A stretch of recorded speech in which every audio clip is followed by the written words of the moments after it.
ಸ್ವರ್ಗವೇ ನಾಚುವ ಹಾಗಿದೆ.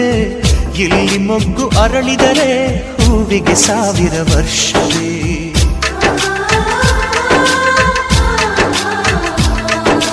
ಕಣ್ಣೆರಡು ಇರಬಹುದು, ನೋಟಗಳೊಂದೇ ಅಲ್ಲವೇ? ರೂಪಗಳು ಎರಡೆರಡು, ಹೃದಯ ಒಂದೇ ಅಲ್ಲವೇ? ಈ ಜೀವನ ಸಂಜೀವಿನಿ, ಇದು ಅಣ್ಣನಾಶಯ, ನೀ ಹೇಳು ಶುಭಾಶಯ. ನಮ್ಮ ಮನೆಯಲ್ಲಿ ದಿನವೂ ಮಿರುಗೋ ಚೈತ್ರವೇ, ಬೆಳದಿಂಗಳ ಈ ಪ್ರೀತಿ ಕರಗಲು ಸಾಧ್ಯವೇ?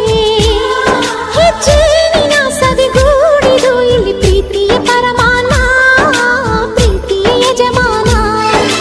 ನಮ್ಮ ಮನೆಯಲ್ಲಿ ದಿನವೂ ಮಿರುಗೋ ಚೈತ್ರವೇ, ಬೆಳದಿಂಗಳ ಈ